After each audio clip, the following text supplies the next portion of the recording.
नमस्कार दोस्तों, आपके अपने परिवार रोजगार विद अंकित में आपका बहुत बहुत स्वागत है। मित्रों, आशा करता हूं कि आप सभी अच्छे होंगे, बढ़िया होंगे, खुशहाल होंगे और जहां भी होंगे एकदम बेहतरीन होंगे। मैं बात करूं तो सुबह के बज चुके हैं 9 और आप सभी को पता है कि 9 बजे एक बहुत बेहतरीन हमारी क्लास चलती है पायलट और सेवक बैच लक्ष्य बैच में। मैं बात करूं तो हिस्ट्री या इतिहास की, जैसे कि आप बाकी देश से सभी करते भी आ रहे हैं बहुत बढ़िया तरीके से। तो एक बार सभी के सभी यहाँ पर जुड़ जाएंगे और फिर हम अपने इस सेशन को एक जानदार तरीके से स्टार्ट करेंगे।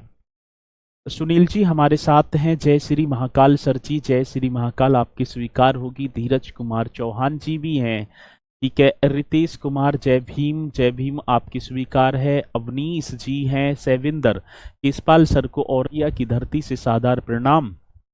इंद्रजीत जी, ठीक है। तो सभी की गुड मॉर्निंग। यहाँ पर खुशबू कुमारी स्वीकार होगी और इसी के साथ मेरे प्यारों मैं भी इस सेशन को कर रहा हूँ स्टार्ट। आज यदि मैं बात करूं तो आज टॉपिक जो होगा वो होगा भारत के गवर्नर जनरल। भारत के गवर्नर जनरल कर लेंगे, फिर उसके बाद मैं बात कर रहा हूँ 1857 की क्रांति।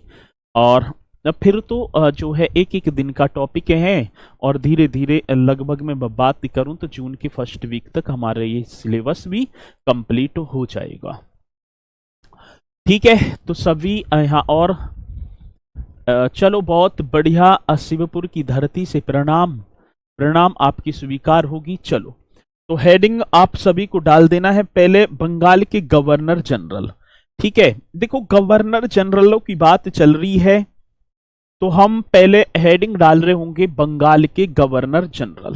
तो आप सभी को डाल भी देना है बढ़िया तरीके से और मैं आशा करूंगा कि ये पॉइंट आपके समझ में आएंगे ही आएंगे बढ़िया, ठीक है ना। तो आप हेडिंग डालेंगे सर जी बंगाल के गवर्नर जनरल। कहाँ के? तो आप इस तरीके से लिख रहेंगे होंगे बंगाल के गवर्नर जनरल। कहाँ के गवर्नर जनरल की बात होगी तो सर जी बंगाल के गवर्नर जनरल, ये आपको हेडिंग डाल देनी है बढ़िया तरीके से सभी, ठीक है। चलो अब मैं बंगाल के गवर्नर जनरल की बात करूं तो मित्रों 22 जून 1757 ईस्वी को एक युद्ध हो गया और युद्ध का नाम था प्लासी का युद्ध। आपने पढ़ा भी होगा 22-23 जून की बात। 23 जून 1757, 22 जून को तो घटना घटित हुई थी ब्लैक होल वाली। तो 23 जून 1757 ईस्वी को एक युद्ध हुआ और युद्ध का नाम क्या था? प्लासी का युद्ध।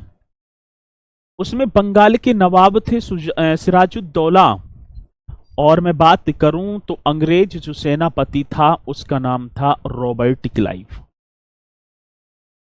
अब मित्रों युद्ध जीतने के बाद, प्लासी के युद्ध को जीतने के बाद बंगाल में अंग्रेजों ने अपनी प्रभुसत्ता स्थापित कर दी और अब बंगाल का जो शासन है वो अंग्रेजों के अधीन हो गया। किसके अधीन? तो मैं यहां पर बात कर रहा हूं अंग्रेजों के अधीन हो गया।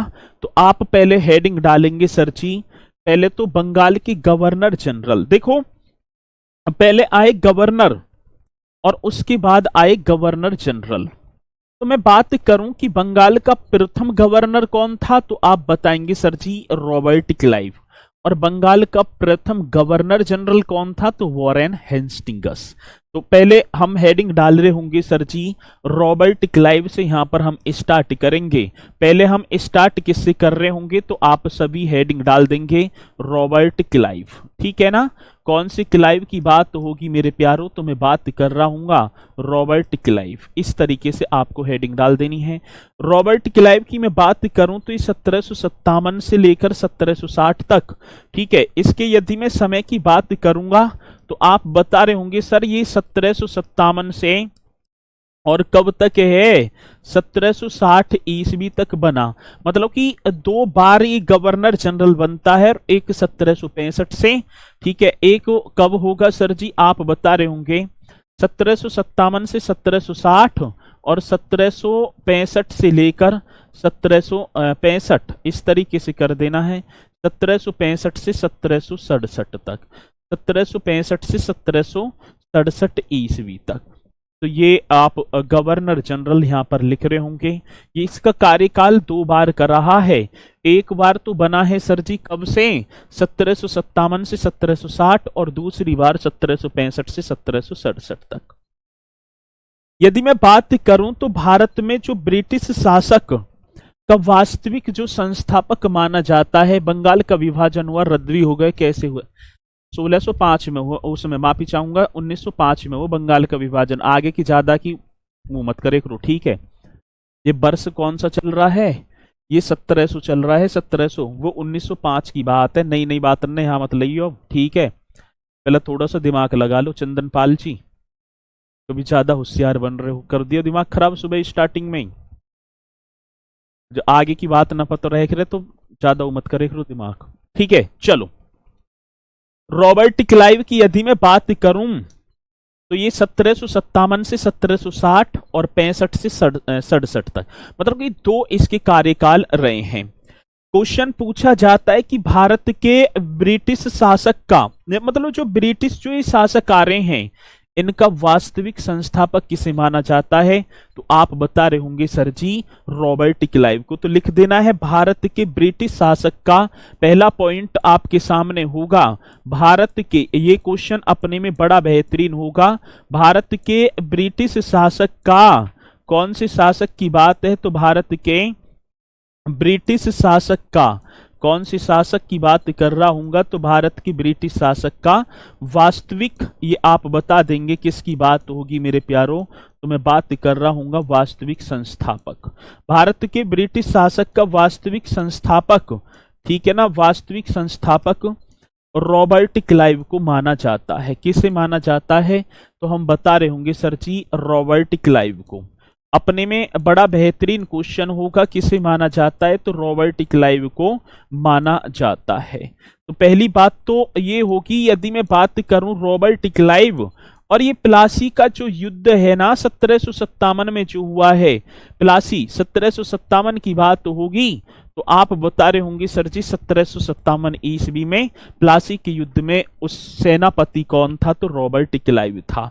एक बात तो ये आपको नोट कर देनी है मित्रों, बंगाल में द्वैध शासन का संस्थापक, एक क्वेश्चन ये भी पूछा गया, यदि मैं बात करूं बंगाल में किसकी बात होगी मेरे प्यारों, तो मैं बात कर रहा हूंगा बंगाल में द्वैध शासन, कौन से शासन की बात होगी, तो आप यहां लिख देंगे बंगाल में द्वैध शासन का संस्थापक।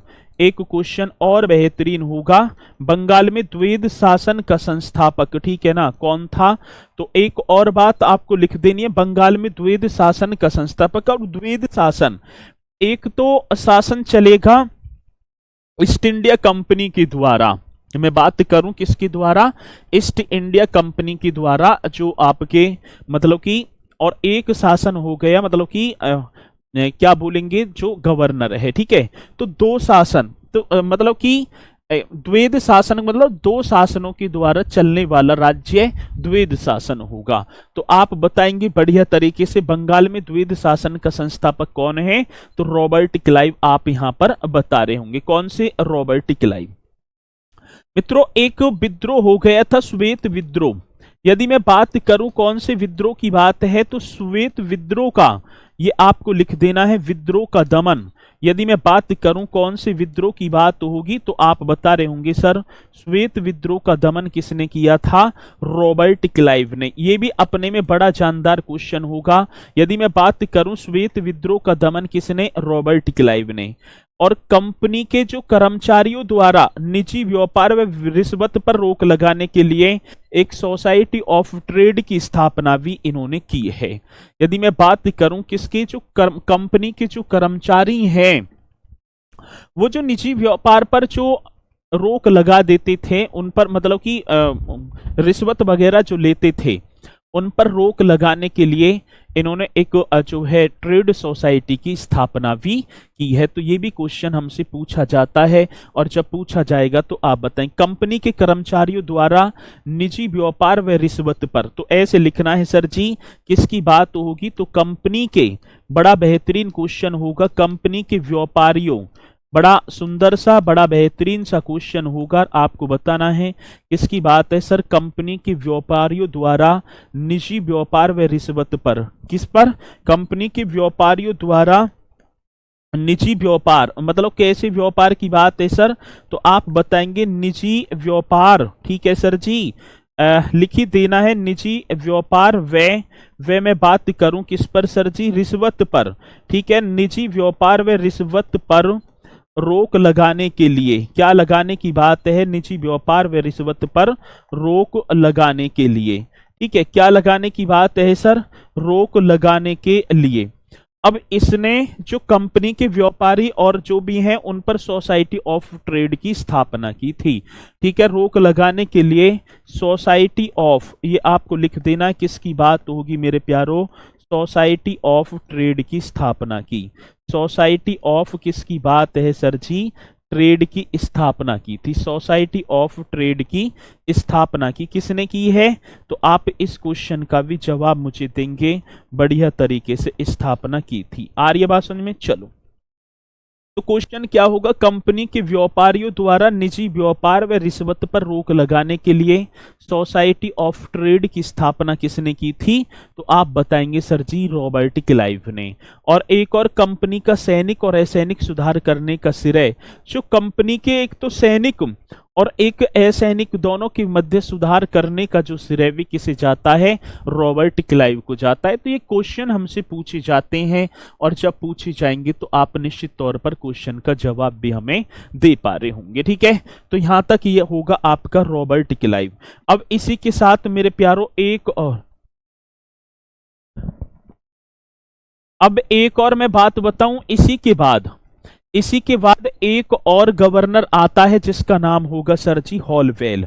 कौन सा होगा, तो आप बता रहे होंगे नेक्स्ट जो गवर्नर होगा उसका नाम होगा, अब एक और चीज मैंने यहां ना लिखी, इसे और लिख देंगे सर जी, बंगाल का प्रथम गवर्नर। ये तो आपने लिखा ही ना।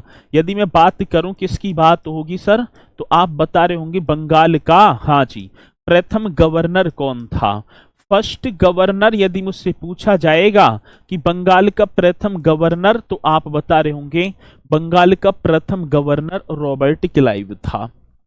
ठीक है, तो बंगाल के प्रथम गवर्नर की यदि मैं यहां पर बात करूं तो आप बता देंगे सर बंगाल का जो प्रथम गवर्नर था वो रॉबर्ट क्लाइव था। अब इसी के साथ दूसरे की बात होगी तो हॉलवेल आप बताएंगे।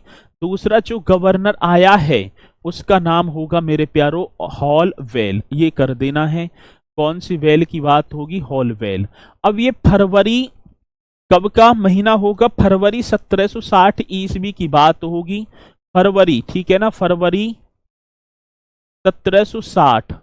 1760 ईस्वी से, और मैं बात करूं तो जुलाई 1760 तक ही बैठा है बस।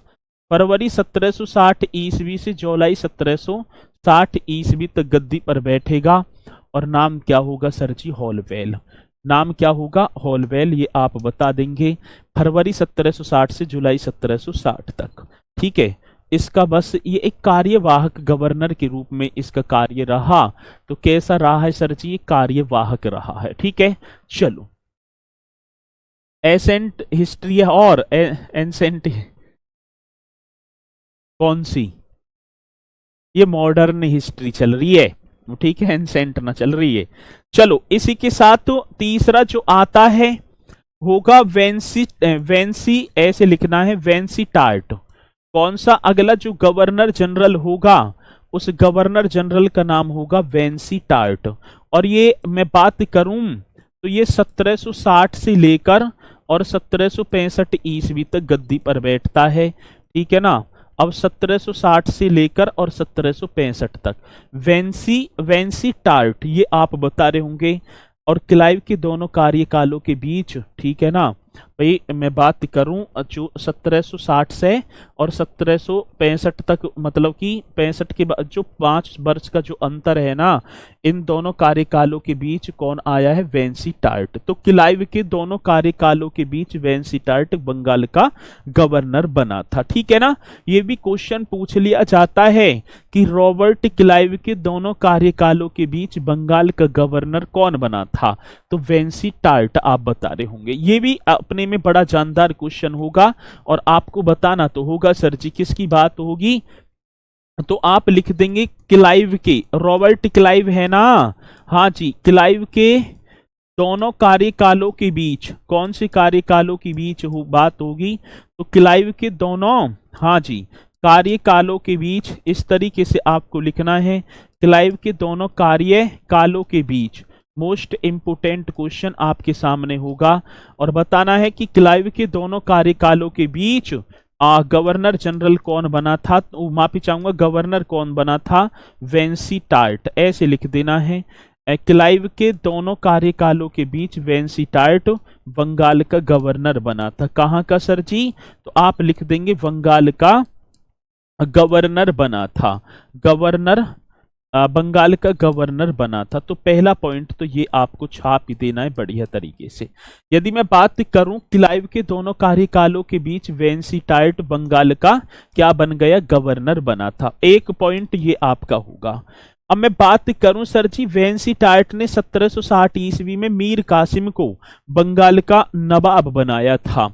अभी क्वेश्चन पूछ लिया जाए कि मीर कासिम 1760 ईस्वी में तो बना बंगाल का गवर्नर, और किस गवर्नर नहीं, नवाब, बंगाल के नवाब थे ना मीर कासिम, और ये बनाया किसने है, तो आप बता रहे होंगे सर जी वेंसीटार्ट ने। ठीक है, चलो किसने बना दिया, तो वेंसीटार्ट ने ये बना दिया। ये क्वेश्चन हमसे पूछे जाते हैं। और मेरे प्यारों यदि मैं बात करूं बक्सर का युद्ध, कौन से युद्ध की बात होगी, तो आप लिख देंगे यहाँ पर। यदि मैं आपसे बात करूं तो बक्सर का जो युद्ध है अपने में बड़ा बेहतरीन क्वेश्चन होगा, जब आएगा तो आपको निश्चित तौर पर बताना होगा। ये एक युद्ध होगा बक्सर का युद्ध, और बक्सर का युद्ध कब हुआ था, 1764 ईस्वी में हुआ। यदि मैं बात करूं बक्सर का युद्ध 1764 ईस्वी में, ठीक है ना, इसी के कार्यकाल में हुआ था, वेंसीटार्ट के कार्यकाल में। तो इसी के कार्यकाल में हुआ था, एक पॉइंट इसी के कार्यकाल में हुआ था, ठीक है ना, कार्यकाल में हुआ था। चलो अब देखो मैं आपसे एक बात बताऊं, अब क्वेश्चन कैसे पूछा जाएगा। क्वेश्चन पूछा जाएगा भैया कि बक्सर के युद्ध के समय बंगाल का गवर्नर कौन था। इस तरीके से क्वेश्चन आएगा कि बक्सर के युद्ध के समय बंगाल का गवर्नर कौन था, तो वेंसीटार्ट। ये पॉइंट पूछे जाते हैं, और जब पूछे जा रहे होंगे तो आप निश्चित तौर पर इन क्वेश्चनों का जवाब हमें दे रहे होंगे। ठीक है, चलो जी, अब यहां तक पॉइंट आपके समझ में आया होगा, और मैं आशा करूंगा कि आपने बहुत बढ़िया तरीके से किया भी होगा। इसी के साथ आगे चलते हैं, होगा वॉरेन हेस्टिंगस। अगला मतलब बीच में भी आते हैं, लेकिन मैं अब बताऊं तो आपको इंपोर्टेंट ही तो करना है। वॉरेन हेस्टिंगस इस तरीके से लिख रहे होंगे। कौन से हेस्टिंगस की बात होगी, तो वॉरेन, ठीक है ना, हेस्टिंगस ये कर देंगे। और 1772 से लेकर 1785 ईस्वी तक ये गद्दी पर बैठा है। कब तक की बात है, तो आप बताएंगे सर जी 1772 से कब की बात होगी, तो 1772 से 1785 ईस्वी तक गद्दी पर बैठा है। ठीक है ना, 1772 से 1785 तक वॉरेन हेस्टिंगस। अब जब वॉरेन हेस्टिंगस की मैं बात करूं तो ये बंगाल का प्रथम, यदि मैं बात कर रहा हूंगा किसकी, तो बंगाल का प्रथम गवर्नर जनरल कौन था। पहला क्वेश्चन तो यही आपका होगा, और क्वेश्चन बड़ा बेहतरीन होगा। तो मैं बात करूं, ऐसे भी क्वेश्चन आएगा कि बंगाल का अंतिम गवर्नर वे बंगाल का प्रथम गवर्नर जनरल, ऐसे बड़ा सुंदर। देखो बंगाल का प्रथम गवर्नर कौन था, तो रॉबर्ट क्लाइव। अंतिम पूछ लिया जाए तो वॉरेन हेस्टिंगस, क्योंकि 1772 ईस्वी में तो बंगाल का गवर्नर बन रहा है, लेकिन 1773 ईस्वी में इसे बंगाल का गवर्नर जनरल बना दिया गया। ठीक है, चलो हारवल भी थे, लेकिन वो ज्यादा इंपोर्टेंट नहीं है, वो सब थोड़ी करेंगे हम।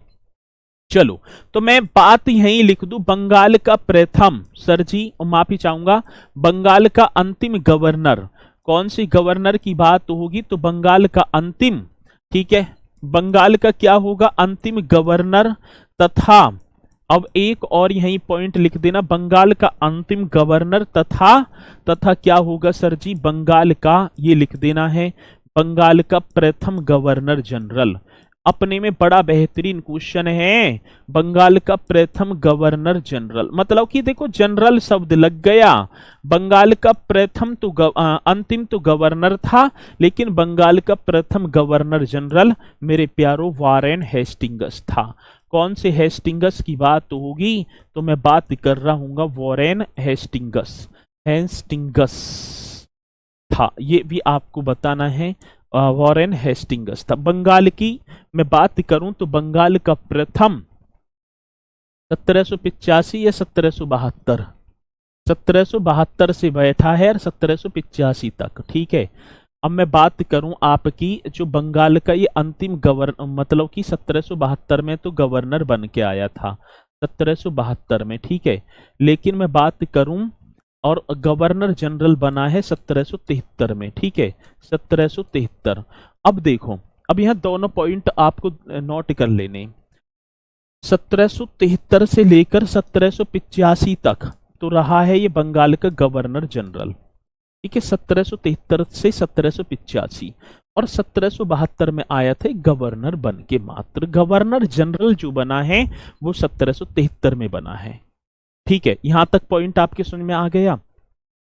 आई बात समझ में ना? देखो दोबारा समझो।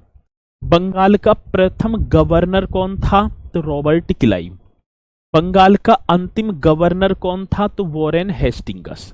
लेकिन एक संशोधन हुआ जिसमें गवर्नर का पद बदलकर अब गवर्नर जनरल कर दिया। तो ये 1772 तक तो गवर्नर था, लेकिन 1773 से गवर्नर जनरल बन गया।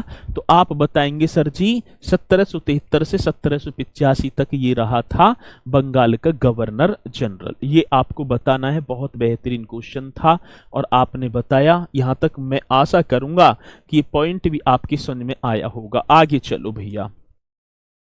1772 में इसने प्रति एक जिले में दीवानी एवं फौजदारी न्यायालय की स्थापना की। मैं बात करूं 1772 ईस्वी की बात होगी तो 1772 ईस्वी में किसने सर जी? तो हम बता रहे होंगे वॉरेन हेस्टिंग्स ने प्रति एक जिले में एक दीवानी और जो है फौजदारी न्यायालय की स्थापना की, इसी ने, ठीक है ना। तो दीवानी और फौजदारी तो 1772 ईस्वी की बात होगी। आप बता रहे होंगे सर कौन सी वर्ष की बात है? तो 1772 ईस्वी में। इस तरीके से आप लिख रहे होंगे कौन सी वर्ष की बात है? 1772 ईस्वी। प्रति एक जिले में किसकी बात है सर जी? तो आप लिख देना प्रति एक जिले में। 1772 ईस्वी में प्रति एक जिले में प्रति एक जिले में दीवानी एवं, ये आपको लिख देना है किसकी बात होगी? तो हम बता रहे होंगे सर जी दीवानी एवं फौजदारी। ये अपने में बहुत मोस्ट इंपोर्टेंट क्वेश्चन होगा, दीवानी एवं फौजदारी न्यायालय की। दीवानी एवं कौन सा न्यायालय होगा? तो आप बता रहे होंगे सर जी फौजदारी न्यायालय की स्थापना की। सबसे ज्यादा इंपोर्टेंट क्वेश्चन है। तो आप बता रहे होंगे क्या सर जी? स्थापना की। यहां तक पॉइंट लिख देना है। 1772 ईस्वी में वॉरेन हेस्टिंग्स ने प्रत्येक जिले में एक दीवानी और एवं फौजदारी न्यायालय की स्थापना की तथा न्यायालय में मुंसिफ नियुक्त किया। न्यायालय की स्थापना की तथा, ये भी आप लिख देंगे, तथा न्यायालय में एक मुंसिफ भी स्थापित किया। न्यायालय में आप लिख देंगे मुंसिफ, ये लिख देना है मुंसिफ स्थापित किया। क्या कर दिया सर जी? न्यायालय में एक मुंसिफ जी स्थापित किया। ये क्वेश्चन आएगा और आप निश्चित तौर पर बता रहे भी होंगे। आ रही है बात समझ में?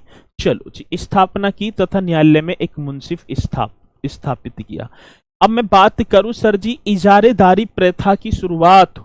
बड़ा बेहतरीन क्वेश्चन होगा जब परीक्षा में पूछा जाएगा किसकी बात है? इजारेदारी प्रथा। सर जी अधिक लगान वसूलने के लिए एक प्रथा चला दी जिसका नाम था इजारेदारी। तो आप बता रहे होंगे इजारेदारी प्रथा की जो शुरुआत भी किसने की थी? तो इस तरीके से आप लिख रहे होंगे कौन सी दारी की बात होगी? इजारेदारी प्रथा की शुरुआत, ठीक है। अब क्वेश्चन कितना सुंदर होगा। इजारेदारी प्रथा की शुरुआत मेरे प्यारों शुरुआत किसने की थी? तो इजारेदारी प्रथा की शुरुआत उद्देश्य अधिक भू राजस्व वसूल करना। ठीक है, अब मैं बात करूं उद्देश्य में यहां लिख दूं, तो उद्देश्य यदि हमसे पूछा जाएगा किस उद्देश्य से इजारेदारी प्रथा की शुरुआत की बात होगी, तो आप बता देंगे अधिक भू राजस्व वसूल करना। सर जी अधिक, हाँ जी, भू राजस्व, कौन से राजस्व की बात है? अधिक भू राजस्व वसूल करना, ये आप लिख देंगे। अधिक भू राजस्व वसूल करना इजारेदारी प्रथा की शुरुआत होगी।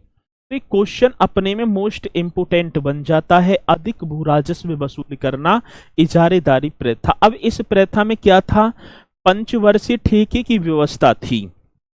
इजारेदारी जो व्यवस्था थी, इसका मतलब है अधिक भू राजस्व टैक्स वसूल करना। इसमें जमीन को पंचवर्षीय ठेके पर दिया जाता था और जो भी अधिक बोली लगाता था उसको ये जो है जमीन दान में, मतलब दान में ना बोलूं तो ठेके पर दी जाती थी। तो इसमें इजारेदारी में क्या है सर जी? तो पंचवर्षीय ठेके की व्यवस्था थी। आप एक पॉइंट तो ये बताएंगे जो पंचवर्षीय, कौन सी वर्ष की बात है? पंचवर्षीय ठेके की व्यवस्था। पहली बात तो ये पंचवर्षीय ठेके की व्यवस्था। एक बात तो ये होगी मेरे प्यारों, कौन सी वर्ष की व्यवस्था की बात होगी? तो आप बताएंगे पंचवर्षीय ठेके की व्यवस्था। सबसे अधिक बोली लगाने वाले को भूमि ठेके पर दी जाती थी। एक और ये होगा सबसे अधिक, क्या होगा सर जी? सबसे अधिक बोली लगाने वाले को, क्या बोली? सबसे अधिक, हाँ जी, बोली लगाने वाले को। वो मोस्ट इंपोर्टेंट क्वेश्चन है। सबसे अधिक बोली लगाने वाले को, सबसे अधिक बोली लगाने वाले को, ठीक है ना, भूमि ठेके पर दी जाती थी। भूमि किस पर सर जी? भूमि जी ठेके पर दी जाती थी। तो ये थी इजारेदारी, दी जाती थी, तो इसे हम बोलेंगे सर जी दी जाती थी, तो इसे हम बोल रहे होंगे इजारेदारी व्यवस्था। ठीक है, तो ये नोट करेंगे। एक बार मैं पानी पी लूं। सर बता दीजिए क्या है गोलू यादव जी?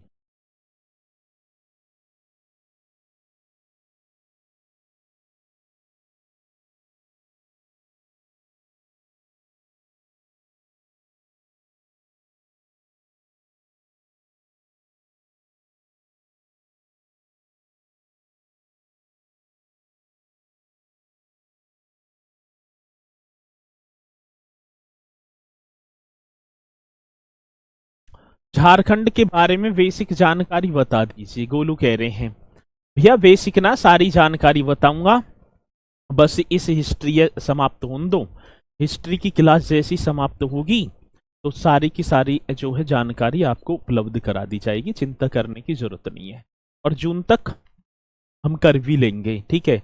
मतलब कि अब ज्यादा सिलेबस ना है, ये बड़े बड़े टॉपिक थे, ये तो समाप्त हो गए। अब 1857 भारतीय राष्ट्रीय कांग्रेस और के बंगाल का विभाजन, ये अब समाप्त। जलियांवाला बाग, ठीक है, सारी चीजें समाप्त हो जाएंगी। ठीक है, चलो अगली बात। सर जी मैं बात करूं बंगाल से द्वैध शासन का अंत। द्वैध शासन की शुरुआत किसने की है? तो रॉबर्ट क्लाइव ने। और समाप्त कौन कर रहा है? तो वॉरेन हेस्टिंग्स। तो ये पॉइंट भी अपने में बहुत इंपोर्टेंट है। और बता रहे होंगे सर बंगाल, यदि मैं बात करूं किसकी बात होगी बंगाल में, या बंगाल से द्वैध शासन, कौन से शासन की बात होगी मेरे प्यारों? द्वैध, ऐसे लिख देना है। बंगाल से द्वैध शासन का किसका अंत होगा? द्वैध शासन का अंत। एक क्वेश्चन ये भी बहुत इंपोर्टेंट है। तो बंगाल से द्वैध शासन का अंत भी किसने कर दिया? तो वॉरेन हेस्टिंग्स ने। कितना सुंदर क्वेश्चन होगा कि बंगाल से द्वैध शासन का अंत किसने किया? तो आप बता रहे होंगे सर जी वॉरेन हेस्टिंग्स ने।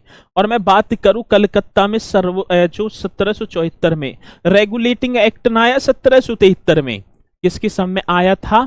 तो आप बता रहे होंगे सर जी वॉरेन हेस्टिंग्स के। और उसी रेगुलेटिंग एक्ट के तहत 1774 ईस्वी में कलकत्ता में एक जो है सुप्रीम कोर्ट की स्थापना की गई, और मैं बात करूं सर जी उस समय गवर्नर जनरल बंगाल का कौन था, तो वॉरेन हेस्टिंग्स था। तो ये आप बताएंगे। कलकत्ता में सर जी किसकी बात होगी, तो मेरे प्यारों आप लिख रहे होंगे कलकत्ता में 1774 ईस्वी में।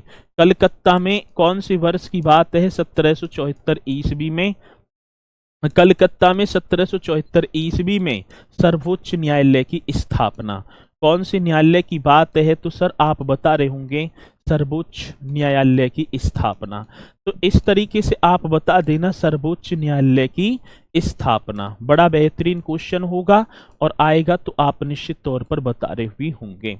तो 1774 ईस्वी में कलकत्ता में सर्वोच्च न्यायालय की स्थापना भी इनके समय हुई है।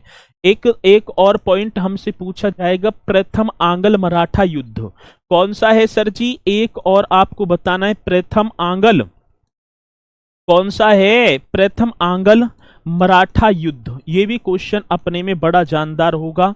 प्रथम आंग्ल मराठा युद्ध की बात होगी, सर कौन सा युद्ध है, प्रथम आंग्ल जी मराठा युद्ध, जो 1775 से और 1782 तक हुआ है। ठीक है, 1775 से 1782 इस तरीके से आप लिख देंगे भी। 1775 से 1782 तक प्रथम आंग्ल मराठा युद्ध किसके समय, वॉरेन हेस्टिंग्स। और इनके समय ही सर जी द्वितीय आंग्ल मराठा युद्ध भी हो गया। ये सन याद रखनी है आपको, प्रथम आंग्ल मराठा युद्ध और द्वितीय आंग्ल। यदि मैं बात करूं कौन सा सर जी, द्वितीय आंग्ल, ऐसे लिख देना है द्वितीय आंग्ल मराठा युद्ध। ये भी अपने में बड़ा जानदार होगा, यदि क्वेश्चन आएगा तो आप निश्चित तौर पर बता भी रहे होंगे। तो प्रथम आंग्ल मराठा युद्ध 1775 1782 और द्वितीय आंग्ल मराठा युद्ध हमसे पूछा जाए 1780 से ये 1784 तक चलता रहा। ये भी युद्ध चल गया 1780 से और सर 1784 ईस्वी तक। तो आते हैं क्वेश्चन की प्रथम आंग्ल मराठा युद्ध के समय बंगाल का गवर्नर जनरल कौन था, वॉरेन हेस्टिंग्स था। द्वितीय युद्ध के समय की बात होगा तो आप बता रहे होंगे, ठीक है ना। तो द्वितीय युद्ध के समय भी वॉरेन हेस्टिंग्स ही था, ऐसा क्वेश्चन आएगा। ठीक है, चलो जी। अब इसने एक और कार्य किया है, यहां तक पॉइंट समझ में आए होंगे। दस्तक प्रथा पर प्रतिबंध। एक प्रथा थी सर जी, कौन सी प्रथा की बात होगी, तो मैं बात कर रहा हूं दस्तक प्रथा। बड़ा बेहतरीन क्वेश्चन है, दस्तक प्रथा पर प्रतिबंध। इस तरीके से आप लिख भी देंगे कौन सी प्रथा की बात होगी मेरे प्यारों, मैं बात कर रहा हूं दस्तक प्रथा पर प्रतिबंध। इस तरीके से करना। ये प्रतिबंध कंपनी के अभिकर्ताओं को, मैं बात करूं जो कंपनी के जो अभिकर्ता हैं, जो ईस्ट इंडिया कंपनी के अभिकर्ता हैं, इस दस्तक प्रथा के तहत मेरे प्यारों चुंगी जो होती, चुंगी मतलब कि चुंगी का मतलब है दूसरे क्षेत्र में प्रवेश करना, उनसे टैक्स न वसूला जाता था। तो बात होगी दस्तक प्रथा। मोस्ट इंपोर्टेंट क्वेश्चन है, दस्तक प्रथा पर कंपनी के अभिकर्ताओं को अधिकार दिया जाता है कि वे प्रांत के अंदर चुंगी अदा किए बिना व्यापार कर सके। मतलब कि प्रांत के अंदर चुंगी जो कर है उसे दिए बिना व्यापार कर सकते हैं, ये अधिकार दे दिया दस्तक प्रथा पर। मतलब प्रतिबंध लगा दिया, कंपनी के अभिकर्ताओं को अधिकार दिया गया था इसके तहत। तो आप लिख देंगे सर जी कंपनी के अभिकर्ताओं को, ठीक है, किसकी बात होगी, तो कंपनी के जो अभिकर्ता हैं, ये आपको लिख देना है, मोस्ट इंपोर्टेंट क्वेश्चन है। कंपनी के अभिकर्ताओं को कंपनी के अभिकर्ताओं को अधिकार दिया गया। क्या दिया गया, तो मेरे प्यारों आप बता रहे होंगे अधिकार। कंपनी के अभिकर्ताओं को अधिकार दिया गया। चलो क्या दिया गया है भैया, तो कंपनी के जो अभिकर्ता हैं उन्हें अधिकार दिया गया कि वे, यदि पूछा ही जाता है तो मतलब कि वे प्रांत के अंदर चुंगी अदा किए बिना, दिया गया कि वे प्रांत के अंदर, किसके अंदर की बात होगी, तो प्रांत के अंदर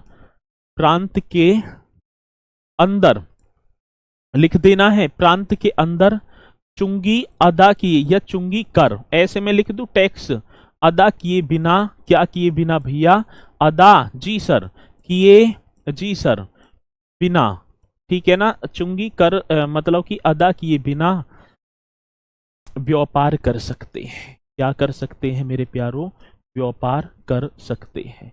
मोस्ट इम्पोर्टेंट क्वेश्चन होगा और आएगा तो आप निश्चित तौर पर बता भी रहे होंगे, ठीक है ना। इस क्वेश्चन का जवाब आप निश्चित तौर पर हमें दे रहे होंगे और ऐसा क्वेश्चन आता है, ठीक है ना।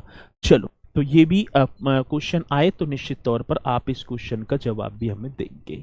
मित्रों, आज है कि 1773 का रेगुलेटिंग एक्ट किसके समय आया, ये भी बड़ा बेहतरीन क्वेश्चन है। दस्तक प्रथा, अब मैं बात करूं रेगुलेटिंग, और ये एक्ट हैं, ठीक है ना। एक्ट माने क्या हो गए, कानून पूछा जाता है और जब पूछा जाएगा तो आप बताएंगे रेगुलेटिंग एक्ट 1773, ठीक है ना। कौन सी वर्ष की बात तो होगी, 1773, ठीक है ना। इन्हीं के समय पारित हुआ था। किसके समय पारित हुआ, तो आप लिख देंगे सर जी वॉरेन हेस्टिंग्स के समय।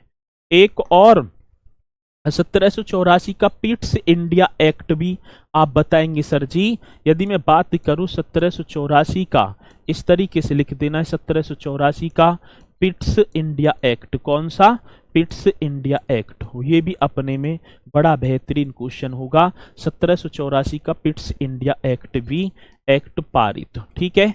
और ये पारित किसके समय हो रहा है, तो आप बता रहे होंगे सर जी पारित हुआ, तो आप यहां पर लिख देंगे पारित जो हो रहा है ये किसके समय हो रहा है, तो हम बताएं सर ये वॉरेन हेस्टिंग्स के समय, ठीक है। तो ये पॉइंट हमसे पूछे जाते हैं और पूछे जाएंगे तो आप निश्चित तौर पर इन क्वेश्चनों का जवाब हमें दे रहे होंगे, ठीक है। चलो जी, शिवा सर जी कैसे हो सकता है प्रथम समाप्त होने से पहले दूसरा कैसे, प्रथम समाप्त तो हो ना सकता है भाई।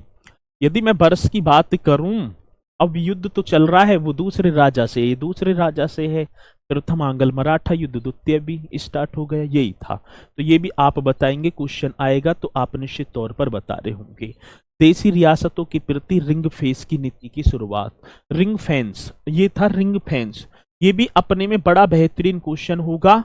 ये लिख देना है देशी रियासतों के प्रति, कौन सी रियासतों की बात तो होगी, तो मैं आपको बता रहूंगा देशी रियासतों के प्रति, इस तरीके से लिख देना है देशी रियासतों के प्रति। सर जी किसके प्रति की बात है, देशी रियासतों के प्रति रिंग फेंस, ऐसे, ठीक है ना। रिंग ऑफेंस भी कर देना है, ठीक है ना, कि नीति की शुरुआत, देशी रियासतों के प्रति रिंग फेंस नीति की शुरुआत, किसकी, रिंग फेंस नीति की शुरुआत, ये भी आपको बता देना है शुरुआत की किसने, तो आप जो है लिख देंगे सर जी वॉरेन हेस्टिंग्स ने। रिंग फेंस क्या है, तो अपने स्वयं के क्षेत्रों की सुरक्षा के लिए अपने पड़ोसियों की सीमा की रक्षा करना भी शामिल था, मतलब कि अपने क्षेत्र की तो सुरक्षा हो ही रही है या रक्षा हो ही रही है, दूसरे मतलब कि पड़ोसी जो क्षेत्र है उनकी भी रक्षा करना। अब मैं बात करूं रिंग फेस, ठीक है ना, तात्पर्य क्या था, अब भाई हमें तो ना पता रिंग फेस है क्या, मतलब उद्देश्य क्या है इसका। उद्देश्य यदि हमसे पूछा जाएगा तो हम बता रहे होंगे अपने स्वयं के क्षेत्रों की सुरक्षा के लिए।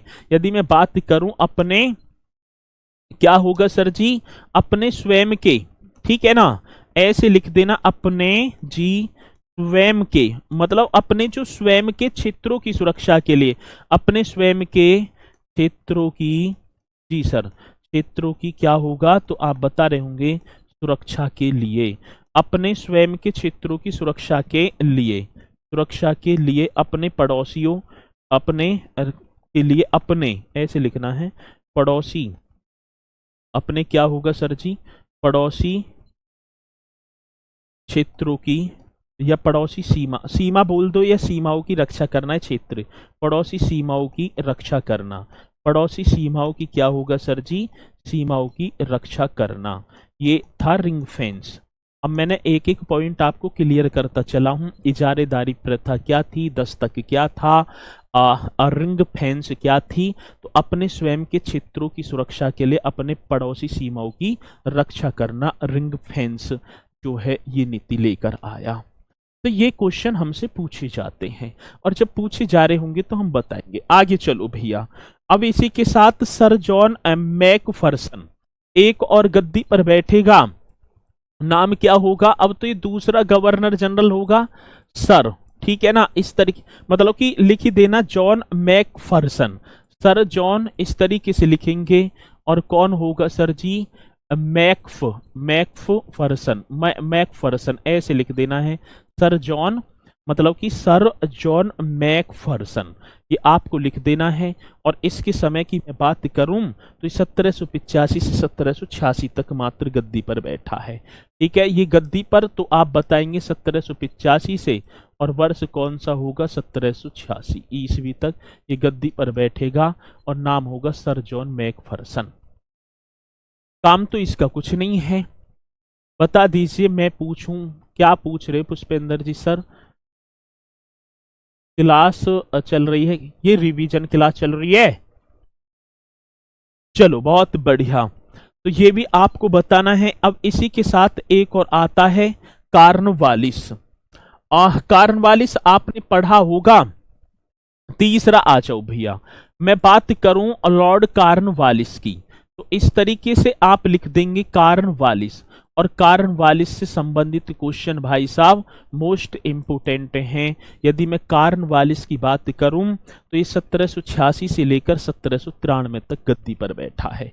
ये मैं बात कर रहा हूं कब तक सर? 1786 से जी, और 1793 तक। ये आप बता देंगे 1786 से 1793 तक, ठीक है। कौन? कार्नवालिस। ये भी आप बताएंगे 1786 से 4-7 वर्ष तक इनका कार्यकाल रहा। भारत में सिविल सेवा एवं पुलिस सेवा का जनक किसे कहा जाता है? सबसे ज्यादा मोस्ट इंपोर्टेंट क्वेश्चन होगा, और आप बता रहे होंगे भारत में सिविल सेवा एवं पुलिस सेवा का जनक किसे कहा जाता है? कार्नवालिस को कहा जाता है। ये पॉइंट आपको लिखना है। यदि मैं बात कर रहा हूँ सर जी भारत में किसकी बात है? सर भारत में सिविल सेवा, कौन सी सेवा की बात होगी? तो आप बता रहे होंगे सर भारत में, एक तो लिख देना है सिविल सेवा, भारत में सिविल सेवा एवं दूसरी क्या होगा सर जी? भारत में सिविल सेवा एवं पुलिस सेवा, इस तरीके से छाप रहे होंगे। पुलिस सेवा का जनक, मोस्ट इंपोर्टेंट क्वेश्चन होगा, जनक कहा जाता है किसको? कार्नवालिस को। वेरी वेरी इंपोर्टेंट क्वेश्चन है, और आप निश्चित तौर पर क्वेश्चन का जवाब भी दे पाएंगे। भारत में सिविल सेवा एवं पुलिस सेवा का जनक हम कर देंगे IMP, इंपोर्टेंट आया हुआ है। बंगाल में स्थायी भूमि बंदोबस्त की शुरुआत, एक ये क्वेश्चन और इंपोर्टेंट होगा। एक तो ये है ही, एक दूसरा क्या होगा सर जी? बंगाल में किसकी बात होगी? तो आप बता रहे होंगे बंगाल में स्थायी, इस तरीके से लिखेंगे स्थायी भूमि, ठीक है ना, बंदोबस्त, एक प्रथा लेकर आए हैं। और मैं बात करूं कौन सी होगी मेरे प्यारों, तो आप बता रहे होंगे बंदोबस्त, ऐसे लिख देना है, ठीक है। बंदोबस्त, बंदोबस्त। तो बंगाल में स्थायी भूमि बंदोबस्त की शुरुआत, बंदोबस्त की क्या होगी सर जी? बंदोबस्त की शुरुआत की यदि मैं बात करूं तो आप बता रहे होंगे 22 मार्च, क्या मार्च की बात है? तो आप लिख देना सर जी 22 मार्च 1793 ईस्वी की बात हो। 22 मार्च 1793 ईस्वी। ये अपने में इतना बेहतरीन क्वेश्चन होगा कि बंगाल में स्थायी बंदोबस्त की शुरुआत किसने की? तो आप बताएंगे सर जी कार्नवालिस ने। ये क्या है? इसे इस्तमरारी बंदोबस्त भी कहते हैं, ठीक है ना। स्थायी, जमींदारों को स्थायी रूप पर भूमि दे दी गई, तो ये स्थायी बंदोबस्त की सेवा किस गवर्नर जनरल ने? तो आप बता रहे होंगे सर जी कार्नवालिस ने। 22 मार्च 1793। इससे तो बहुत ज्यादा इंपोर्टेंट क्वेश्चन है, और आएगा तो आप निश्चित तौर पर बता भी रहे होंगे। आगे यदि मैं बात करूं तीसरे पॉइंट की, इसी की, कार्नवालिस ने दास व्यापार और दासों के निर्यात पर, मतलब कि दासों का व्यापार होता था और दासों का क्या होता था? निर्यात। मतलब एक तो आयात आना और एक निर्यात भेजना। जो गुलाम व्यक्ति गुलामी के रूप में कार्य करते थे, तो दासों के निर्यात पर भी प्रतिबंध 1789 में लगा दिया। भाई अब ऐसे कोई कार्य ना करे। कार्नवालिस ने दास व्यापार, आप लिख देंगे सर जी, किसकी बात होगी मेरे प्यारों, तो मैं बात कर रहा हूंगा कार्नवालिस ने जी। कार्नवालिस ने दासों के, इस तरीके से बताएंगे, दासों के व्यापार, किसकी बात, मतलब कि दासों का क्या है, या कार्नवालिस ने दास व्यापार, ऐसे लिख देना है। कार्नवालिस ने दास व्यापार, कौन सा व्यापार होगा सर जी, दास व्यापार तथा दासों के निर्यात पर, किसकी बात होगी मेरे प्यारों, तथा मैं बात करूं दासों के निर्यात पर प्रतिबंध, दासों के निर्यात पर 1789 ईस्वी में, दासों के निर्यात पर 1789 ईस्वी में प्रतिबंध लगा दिया था। क्या लगा दिया, तो आप लिख रहे होंगे सर जी प्रतिबंध जी, लगा जी दिया था, प्रतिबंध लगा दिया था। ये भी मोस्ट इंपोर्टेंट क्वेश्चन होगा। कार्नवालिस ने दास व्यापार तथा दासों के निर्यात पर 1789 में प्रतिबंध लगा दिया। ये पॉइंट अपने में बहुत इंपोर्टेंट है। एक और है तृतीय आंगल मैसूर युद्ध, जिसमें टीपू सुल्तान को हरा दिया था। ठीक है गुरुजी, आज तो बहुत स्मार्ट लग रहे हो। अच्छा, पहले न लगे कराया चलो ठीक है, यहां तक पॉइंट आपके समझ में आए होंगे। आगे चलो, तृतीय आंगल, यदि मैं बात करूं किसकी बात होगी मेरे प्यारों, तो मैं बात करूं सर जी तृतीय आंगल मैसूर युद्ध। यदि मैं बात कर रहा हूंगा सर जी तृतीय आंगल मैसूर युद्ध, ये करना है आप सभी को। तृतीय आंगल मैसूर, तृतीय आंगल, ठीक है ना, तृतीय आंगल, अरे आंगल मैसूर युद्ध, अब सही है। तृतीय आंगल क्या होगा सर जी, तो आप बता रहे होंगे तृतीय आंगल मैसूर युद्ध, इस तरीके से आपको लिख देना है बढ़िया तरीके से, तृतीय आंगल मैसूर युद्ध, ये होगा सर जी। तो कौन से युद्ध की बात है, तृतीय आंगल मैसूर युद्ध 1790 से 1792। कब तक होता है, तो आप बता रहे होंगे सर 1790 से और 1792, किसके, तो आप बताएंगे इसमें तृतीय आंगल मैसूर युद्ध में टीपू सुल्तान को पराजित किया था। किसको, तो आप यहां लिख देंगे टीपू सुल्तान। नाम तो आपने सुना होगा ना टीपू सुल्तान का जी, मैसूर का ही तो शेर कहा जाता था टीपू सुल्तान को। तो टीपू सुल्तान को क्या कर दिया, तो आप यहां लिखेंगे सर टीपू सुल्तान को पराजित किया। क्या किया है मेरे प्यारों, टीपू सुल्तान को पराजित किया। मोस्ट इंपोर्टेंट क्वेश्चन बनेगा, पराजित किया। और श्री रंगपट्टनम की संधि भी हो गई, ठीक है ना। चलो जी,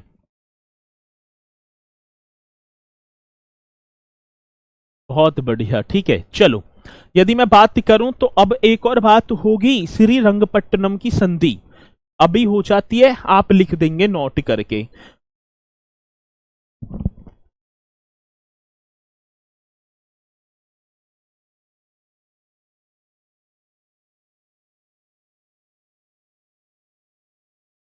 प्रवेश कुमार कह रहे हैं सर जी टेस्ट में तो आते नहीं है, बस पढ़ा रही हैं, उन्हें दे दें टेस्ट में जो मतलब कि इजी जी से हूं मैं, सिलेबस चुप कंप्लीट कर लो। आ रही है बात समझ में ना, टेस्ट में ना आते। चलो, अब मराठा, गुरुजी मराठा और मैसूर में अंतर। जो मराठा साम्राज्य थे वे मराठा थे जय शिवाजी वाले, और मैसूर जो है टीपू सुल्तान की यदि मैं बात करूं ये कर्नाटक में था, ठीक है ना। चलो, ये भी आप बता रहे होंगे। आगे चलते हैं मेरे प्यारों, न्यायिक संगठन की स्थापना। एक संगठन था और संगठन का नाम क्या था, न्यायिक संगठन की स्थापना। मैं बात करूं न्यायिक संगठन की स्थापना, यदि क्वेश्चन हमसे पूछा जाएगा तो हम बता रहे होंगे कि न्यायिक संगठन की स्थापना किसने की थी। आप लिख देंगे सर जी न्यायिक संगठन की स्थापना कार्नवालिस ने। क्वेश्चन बड़ा बेहतरीन है। जिला फौजदारी न्यायालय समाप्त करके, जो वॉरेन हेस्टिंगस ने ना बनाए थे फौजदारी, तो जिला फौजदारी न्यायालय समाप्त कर दिया किसने, कार्नवालिस ने। और इसके स्थान पर कलकत्ता, मुर्शिदाबाद, ढाका तथा पटना में 4 प्रांतीय भ्रमणकारी न्यायालयों की, चलती फिरती न्यायालयों की स्थापना की? ये अपने में बड़ा बेहतरीन क्वेश्चन होगा और पूछा जाता है, जब पूछा जाएगा तो बता रहे होंगे। क्या? जिला फौजदारी न्यायालय, इस तरीके से लिख देंगे सर जी। कौन से? जिला जी फौजदारी, इस तरीके से आपको लिखना होगा।